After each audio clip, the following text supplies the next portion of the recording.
record that.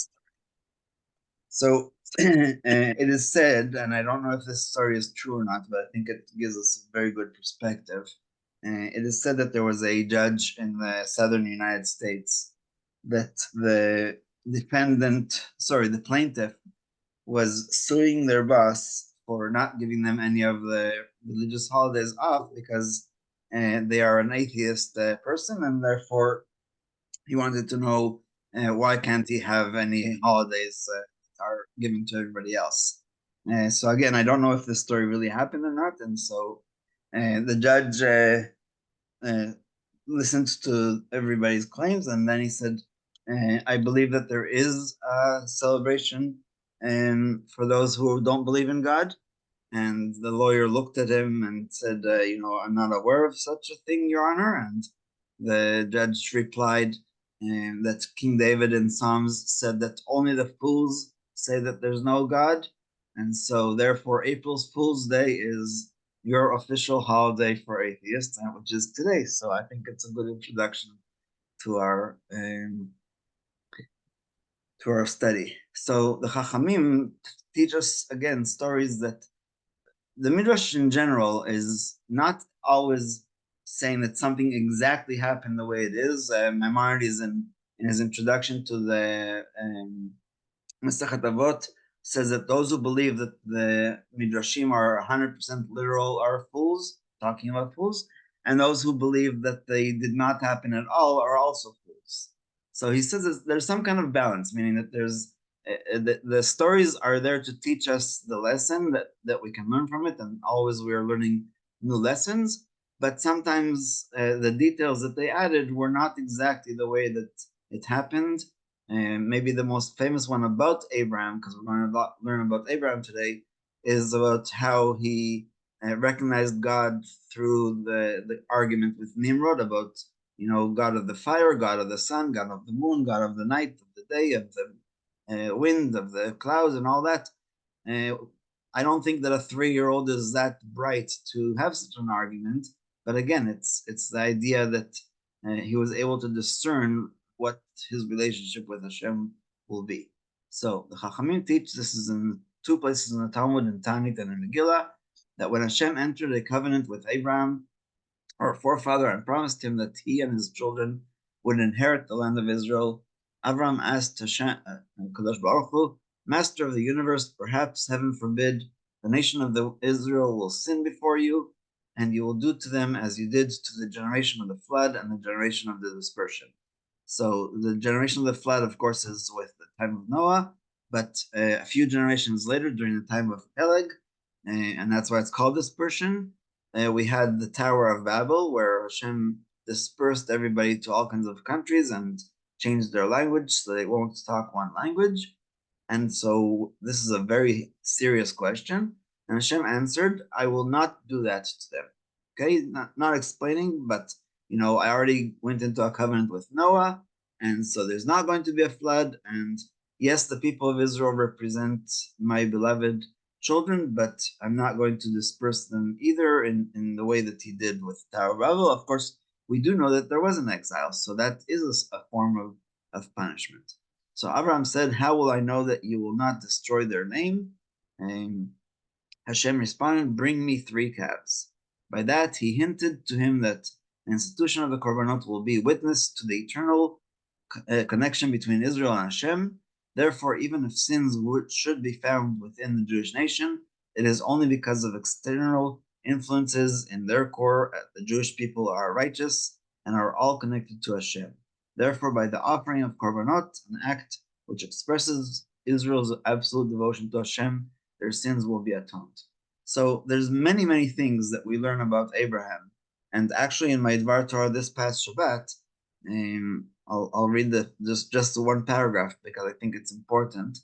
I said, I believe that most people who grew up in a faith community, because a lot of my readers are not Jewish, have heard about the sacrifices their parents and spiritual leaders have made over the years. The question is, do they feel like they can make similar sacrifices that will show their devotion to God and the community that they are a part of? None of us are ever going to be asked to bring our beloved son or daughter to be slaughtered and burnt on the altar as our forefather Abraham, I put in parentheses, thought that he was asked to do. However, we can all donate our hard-earned money or the most precious commodity that we have, which is our time. Giving up our time means that we can never get it back until we discover how to travel back in time, which is just a joke because I don't think they'll ever discover such a thing. So Abraham was willing to sacrifice even his son. And so Rabbi Melamed uses that to explain that we replace that because we don't do human sacrifices. We replace that with actual animals. And there is an opinion which was brought up apparently recently again that we are going to only bring offerings of vegetarian form. So the verse in Malachi that says that the offering that the people of Judah and Jerusalem offered to Hashem will be as pleasant to him in the future. The word is not korban, the word is mincha. Mincha is usually from flour and oil and sometimes all kinds of other substances. So now Abraham continues this discussion. Abraham Avinu said before him, Master of the universe, and what will be when the temple will be destroyed? How will their sins be atoned? And Hashem answered, I have already instituted the Korbanot passages for them. Every time they recite them, I will consider it as they are bringing an offering before me, and I will forgive them for all their sins. And as we saw last week, there's a verse in Hosea that says, which is exactly this idea that we are reciting the passages instead of actually doing them. Further, the Chachamim say that anyone who engages himself in the laws of Chatat, the sin offering, that's just an example, it is as if he offered a Chatat, and anyone who engages himself in the laws of Asham, the guilt offering, it is as if he offered an Asham. Likewise, when one engages himself in the laws of any of the Korbanot, it is as if he brought those offerings. And that's in Menachot, which again talks about these offerings that aren't from animals. Last but not least, there's many people today who do the Thanksgiving meal. I'm not talking about the American or the Canadian Thanksgiving. I'm talking about what happens when you survive one of the 4 things that we talked about last week, that there's 4 different situations that require you to bring a korban to an offering of Thanksgiving.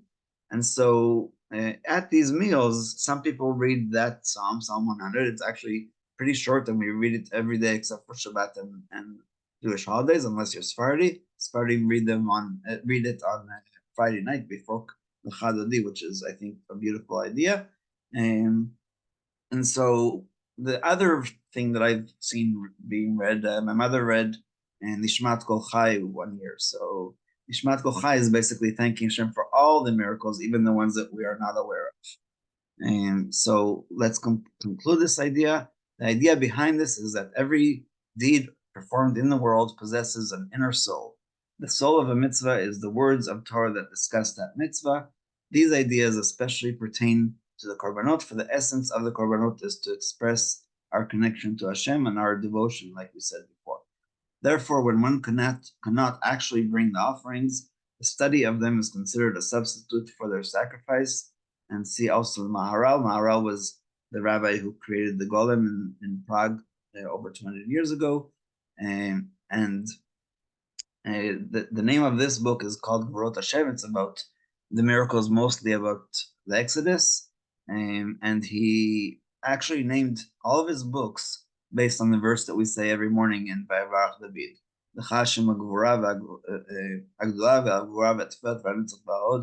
All of his books are named those descriptions of Hashem with the word Hashem. So anyway, the reason why this is so important, even though it should have maybe been at the beginning, is to recognize that we have this connection, that we have this opportunity to recite the Korbanot and to be connected to Hashem through them, and maybe not only to Hashem, but also to the community by saying, maybe our whole community needs to bring this offering or that offering. And so it's a good time to for introspection and for and on Shabbat and Yom Tov we bring more Korbanot. And again, it's not that we literally bring them, because we're not going to travel to Israel every Shabbat and fight with the Muslims over place of the temple, but rather just this idea that we say this is what we want to do, and this is how much we miss that connection. So we'll end with that, and